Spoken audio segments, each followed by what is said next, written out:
Shall we begin?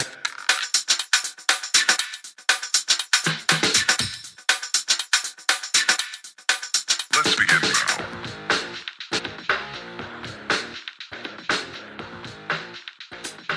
All right, everybody, welcome back to a brand new episode of the Frankly Francisco podcast.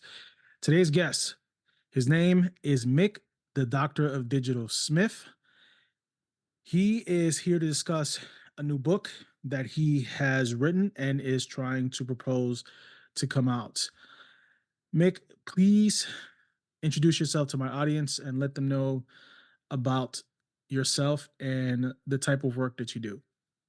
Sure. What I would say is I'm a recovering academic. And the reason I say that, because I spent a long time in education and I've got a couple of previous books, but this particular book really comes out of my reflections and teaching for several decades.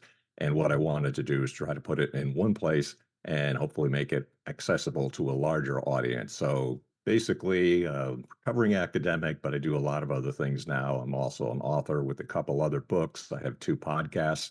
And I'm also a consultant when it comes to educational technology as well.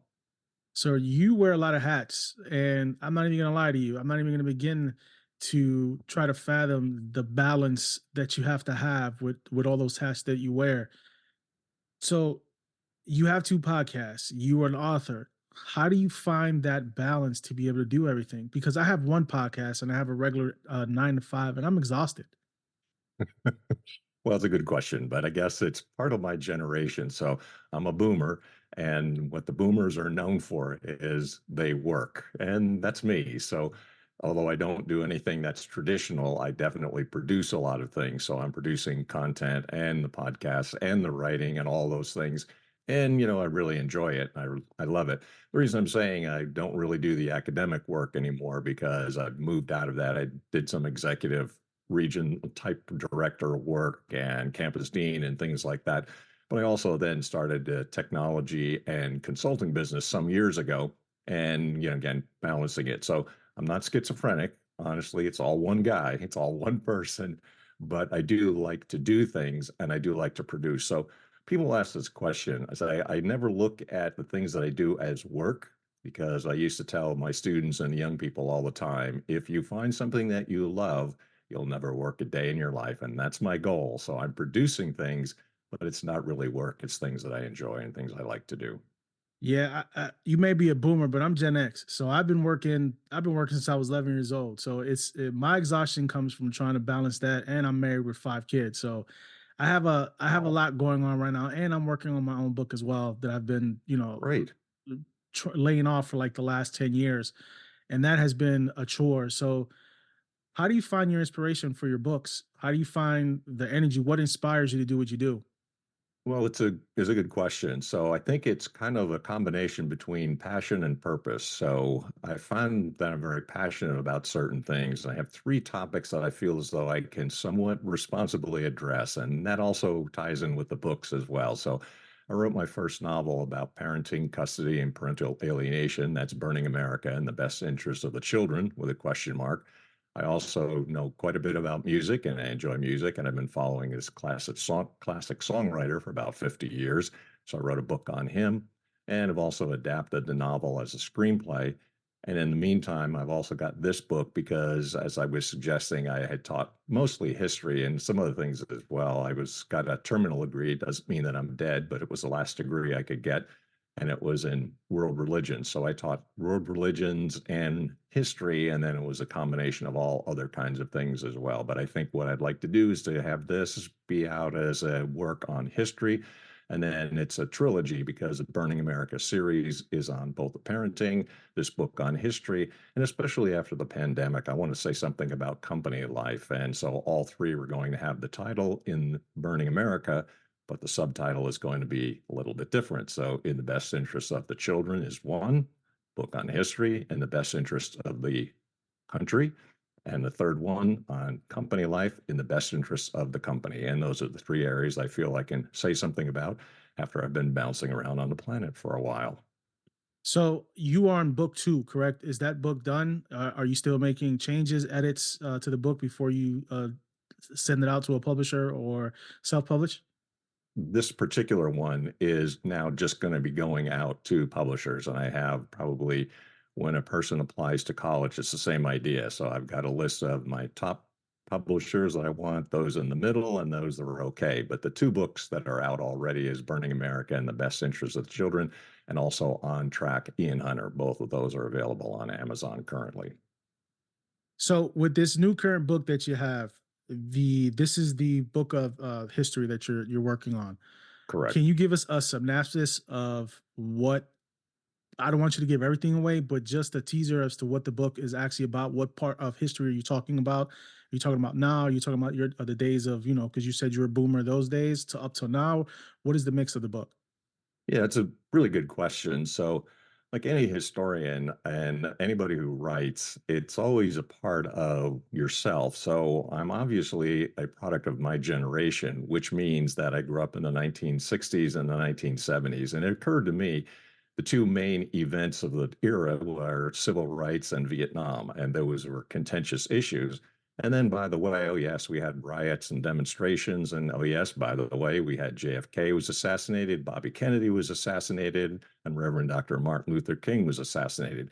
I said to myself as a young person, self, this is a very different era, and definitely the 60s were. So, what I try to do when I'm writing history and teaching history, this is how I taught it. I said, oh, I'm a product of my generation.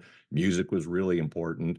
People were talking about things that were actually going on. Marvin Gaye's writing What's Going On. You could hear that song and hear that album. It's like it was recorded yesterday. So, a lot of that type of input that I was taking in also provoked me to say, I am going to be writing about these things and thinking about these things my entire life. So it's this combination between passion and purpose. I know what my purpose is because I have some things I can talk about, and I'm also passionate about it. I love this country, and I also want to see it get on the right track. And that's why I think I'm writing, because I'm writing because I think I can share some ideas and hopefully it helps people as well. The book itself then is also only going to be from what's called the progressive era, so roughly the 1920s of American history, because I think this is where we had some really substantial changes that impact us today. And clearly, progressivism is also an ideology as I try to trace it through the 1960s, the 1970s, and up into the present. So, those people in the 60s and 70s who were saying things like we're anti-war and we're going to be pro-civil rights, those folks have now gotten older and they're in control. So now we're going to see, well, how do they actually apply the ideas when they were the young radicals? So some of those events were really crucial in my life. In 1968, seeing the Democratic National Convention on television and seeing what was going on there, and also realizing that this was a very contentious and momentous time in American history. And I've also tried to reflect on these ideas as they have unfolded within the last, say, 50, 60 years as well. Yeah, I mean, you're packing a lot of history into a book, talking about the Roaring Twenties, the Depression era, the '30s, the war, the World War in the '40s. Yeah. I mean, then you had the boom with all the kids being born right after. And they say they call you guys the greatest generation. That No, came. that's after, That's after. yeah, we're the boomers. We're a step Oh, the down, believe boomers. me. Okay, yeah, the greatest generation, and then my generation came up. But it's it's a lot. It's a lot of history to pack in there, and it's perspective. It's a point of view. Everybody has a point of view, but I think sometimes the younger generation doesn't want to listen to history. They don't understand what it took to get where we are now. And I'm glad you're putting something out where it's educational as well, because you you were in education as well. So it's good to have something like that from a point of view of yours that you lived it, you were there, you seen it with your own eyes, you seen what the progression is. But where do you think that gap is between, Gen Z, Gen Y, Gen X, on why we have such a discontent for people from the boomer age? Yeah, it's one of those things. I'm going to let everybody who's younger than me off the hook because it's not my generation. So I know there are some differences, but what I say is I'm going to appeal to the rational part of people. And I think, if you give a little bit of time and a little bit of effort, And also the idea of history. Now, I'm saying is clearly I was really interested in history as a very young person. I was a kid and I was reading a lot of history. It was also because my parents, they traveled quite a bit in the United States. And so I got to see these Revolutionary War era sites and the Civil War era sites. And I said, these things are really, really interesting and I want to know more. And you keep digging down and digging back, and you start realizing, oh, okay, there's traditions and history behind America. That's why we have neoclassical architecture, because the founders of this country were very interested in Greece and Rome. And Greece and Rome are really critical to the founding of America. And then there's some other things too. Renaissance, where you have the rise of capitalism, you have the Protestant Reformation, and all of these really had a lot to do with America and its founding. So when it comes to younger people, I realize they don't necessarily have as much patience as us when we're a little bit older. But then you realize as you've gotten age a bit, you are a part of history. So when I'm saying about some of these events, everybody in my generation knows where they were when JFK was shot and Martin Luther King was shot. And I could tell you those stories. I was around then. But I think as people get older, what I've found it was very common, especially when I was teaching younger people, high school and college age, what would happen is that when I would talk to the parents would come back. Let's say if I was teaching the high school kid and the parent would come in, I'm fascinated with history now, and I wasn't paying attention in high school, but now I'm starting to realize how important it is. And that's what I'm appealing to. I'm appealing the fact that there's people that really should listen. They can learn a lot. And also, when you have a perspective, one aspect of the book, it's the same way I taught. Historians have what they call primary sources and secondary sources. Since I'm writing a book about history, I would be a secondary source. The primary sources are what was actually being produced at the time. So the book I envision here, and as I've written it, really concentrates on primary history. In other words, I'm not trying to tell people what they should be thinking about history, but you read it for yourself so that when you are reading and hearing and understanding all of those eras you're going through, whether it's World War I, the Progressive Era, World War II, the 1960s, the 1970s, you're going to be reading everything that was being produced at that time. And I ask questions throughout the entire book, which is how I taught as well. It's the Socratic method.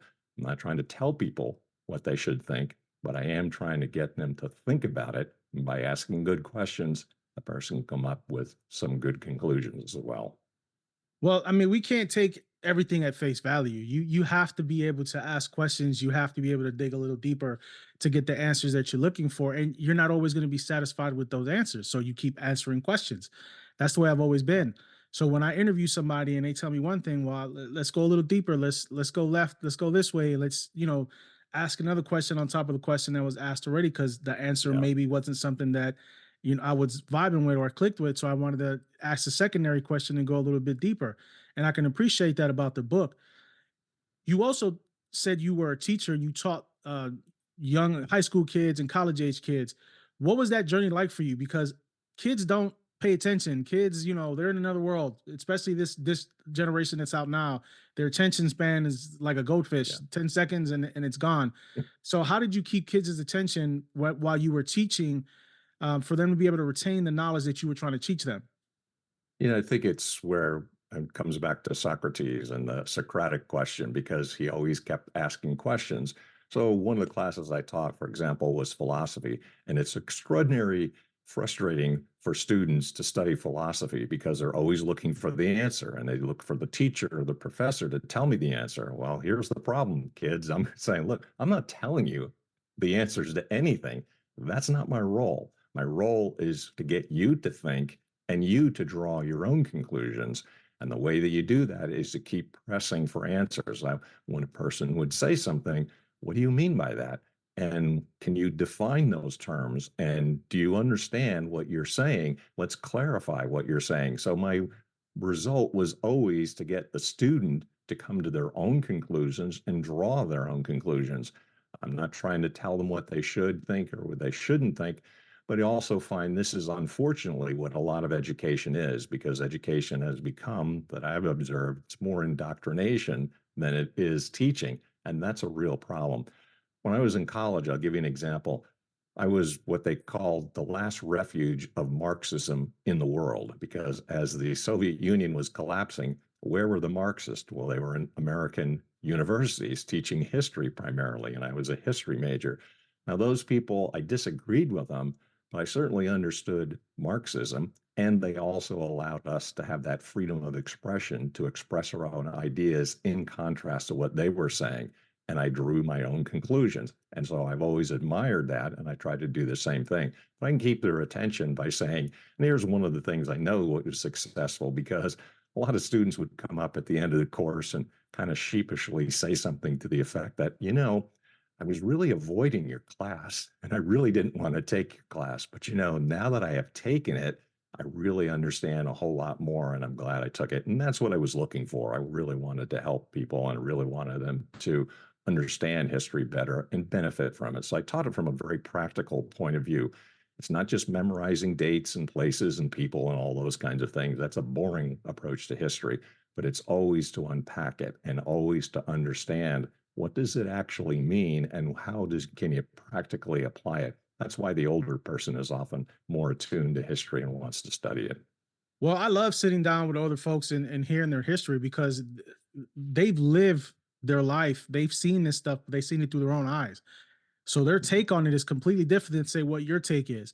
So I'm always willing to sit down with somebody older and get that history lesson and that flow coming out of them, because then I can compare it against the things that I've learned growing up and seen. Because Yeah. trust me, everything you read in books is not the reality of what happened in those days. It's not the reality of how these people suffered or how these people had to find ways to succeed. So people always say that we have it tougher than any other generation out there, and I kind of laugh at that because these people were coming off the boat to Ellis Island with nothing in their pocket, and building stores and building a legacy for their families. So when somebody tells me we have it harder than we had it back then, I gotta kind of chuckle at that, because that makes absolute people were coming off the boat starving in Ireland Yeah. because of the potato famine, but we have it harder than they do. You know what I mean? Like I said, it's all perspective. Yep, there's no question. So when people say this and they look at me sometimes and they'll say, I'm from a privileged background, which I kind of laugh at. I said, okay, here's how things actually happen in my household. We had a one income family. My father was a high school graduate and he worked in a factory. Mom was a stay-at-home mom, and there wasn't a whole lot of money. I'm not saying we didn't have things that we needed, but that was better than previous generation. The generation before, my grandparents, they went to only the first several grades in grade school, never went to high school. So my parents were the first people in my family to actually get high school diplomas. And then grandmothers, what they were doing was cleaning toilets and cleaning other people's homes and brought the kids along to help out while they were working. I mean, those were difficult times. And what I'm saying is that what happens is the younger generations don't necessarily see that the kind of success that happened for these individuals, whether it was my parents or my grandparents, it took place over decades. My father had to work about 25, and no, it's actually 35 years before we got an opportunity to move to California, because we grew up in New Jersey and we went to this town called Compton, California. If anybody knows NWA and those bands, Yeah. they think, things might not be ideal, but that was a step up. And this is why I'm saying, you have to understand that people in the past really had some very difficult times, whether it was the Irish, the German, or whatever. My last name is actually not Smith at all, and I'm not English at all. There were both sides of the family were actually named Schmidt, but spelled it two different ways. We got off the boat, and the Americans didn't like our name and said it sounded too German. So, yeah, we became the Smiths. Well, here's the trade off. We got an opportunity and we got to liberty, something that they didn't have back in the native land. And they said, we're going to cut off all our ties to the past and we're going to become patriotic Americans. Yep, you have to let some things go, the language, some of the culture, definitely the name. However, in coming to America, we had the promise of what could be, and the American promise is life, liberty, and the pursuit of happiness. And hopefully some of us can enjoy that. Yeah, I mean, I tell my kids all the time, they don't understand what it took for me to get where I am now. I'm in the financial world now, but my whole life I was blue collar. I did security for 12 years, like literally carried a gun to work every day, wore a vest, and got my opportunity, got somebody opened the door for me, and I took off from there, and I've kept going ever Yeah. since. but my kids don't understand what it took for me to get there. I didn't have a college degree. I had a high school diploma. I wasn't educated in finance. I was just passionate about finance. Like you said, had a passion for it. So it was easy for me to absorb things and me to be able to do what I need to do to Nice. keep moving up the ladder. But like you, I'm trying to transition out to something that I'm more passionate about, which is what we're doing right now, having the podcast Cool. and the book that I'm working on. So I 100% understand where you're coming from when it comes to that perspective. And I think every generation, the kids always think that they have it harder than the last generation. The last generation had it easier than everybody else. But if you really know history, all the previous generations struggled. They struggled in their own way. I think now we are struggling now because of inflation and the way things are, and the economy. But we have to we always do. We persevere. We find a way to get over it and move forward and try to find a way to continue to be successful, which I think is a good way of explaining history as well. Every generation had to do that. Now with these books, it's going to stop at 3, right? Or you're going to keep going with the series after you're done with the third one. Well, I have the screenplay, and then the 3 is the trilogy, and of course, I've got some other ideas as well too, but those are the ones that are planned. So with 2 out and the third one now sending out, and then the screenplay, that's probably going to keep me busy for a while. And then the last book has to do with company life and work life. So we'll see. But the thing is, it's a matter of time. So I know I'm in the twilight here, so I'm going to see how much time I have. But I'll give you an idea. The songwriter that I'm writing about, Ian Hunter, he's only 84 years young, and he recorded an album and released it last year. His new one is going to come out in the next several months, and he's got a volume 3. So I'm like, that's kind of my inspiration. If I can keep rocking and I'm 84 and in my 80s, that's going to be a great accomplishment. So that's you never know how long you got. So what you're going to do is one project at a time and take it as it comes. So let me transition here. Talk to me about your podcast, because you said you have 2 of them. So tell me a little bit about what those podcasts are about and who's your target audience when you're putting out episodes. Sure. Yeah. The first one I've been doing for about 9 years is the Doctor of Digital podcast. So it's business related. So it's usually technology, but not exclusively so. But what I try to do is to bring entrepreneurs, startups, people who are doing something that'll be helpful or interesting to others. So they're either got an interesting company, something that's very helpful and useful, or a good product. But I think there would be people that a larger business community would want to know about and learn about. So usually I keep them short, 20 to 30 minutes. It's kind of the short attention span, but also limited time that people have. So I do have guests that I think are really worthwhile and would help other business professionals understand better about technology and startups, and also what kind of companies they should be paying attention to. The second one was kind of connected to the novel Burning America, which I didn't know at the time because I wrote the novel first. But we had a mutual friend who introduced us, and we had experienced custody and parental alienation. I had to fight for my daughter for 3.5 years until I get her returned full time to the home. And my co host is exactly in the same situation. So that second podcast is the aftermath, custody, and also the epidemic of custody, divorce, and healing. Because what we're trying to do is to bring experts for this unfortunate situation that some of us have found ourselves in, but also trying to help people. So we have counselors, lawyers, we have experts in parental alienation to help others through a very difficult period of time. And so with those 2 podcasts, it does keep them busy, but are also, again, that's kind of their passion works and also helpful for people. So I can relate to the second podcast you have, because it took me 2 years, fighting 2 years to get custody of my 3 sons. So I was there. I went through it. I lived it. The struggles of having to leave work early to head to court. People don't truly understand unless they've gone through it. So I can really relate to that second podcast that you have there. So for you, where can people find you? Where are the outlets that people can reach you, where they can listen? Because I know you have the 2 podcasts. I know we can find your book, should be on Amazon.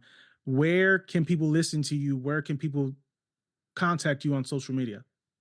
Yeah, that's a good question. The one that never gives any sort of censorship, which is why I think it really helpful and it's really good, is Mick Smith at Substack, because Substack.com has been really helpful and allows a lot of writers to express themselves. So that's always a good place. I'm also then the Doctor of Digital on a number of outlets, which would also be on YouTube. So the Doctor of Digital podcast is available there. on Facebook, the Doctor of Digital, and those kinds of places are pretty easy to find me because I'm not really hiding anywhere on the internet, but anything you put into a search engine, the Doctor of Digital, I'm most likely going to pop up. And of course, if anybody wants to get in touch with me, I'm more than happy to help them out. So, as someone who's been doing podcasting for quite a long time, this is like literally my third year doing this. Do you Are you able to do you tour? Are you being able to go to different places to hold your podcast, or you just do everything strictly from your home at this point? I do it in the studio, and both of us are now with the Aftermath podcast. My co host is in Ohio, I'm in California. And it was kind of an interesting way of trying to have a podcast. I had not met her until we were about 13 months into the podcast. So it was kind of fun. For the first time, I actually met her and I said, "Oh, you're actually real." Give her a big hug. But we're in different places. And since we do interview experts from all over, we've had experts from Australia and we had them from England. We've had them from a number of different places. We've got to coordinate 3 different time zones. So I have to sometimes think in 3 different time zones, and that's difficult to coordinate. My own podcast, The Doctor of Digital, is easier because I'm Pacific Coast, but then I only have one guest, and we do it all remotely. Got you.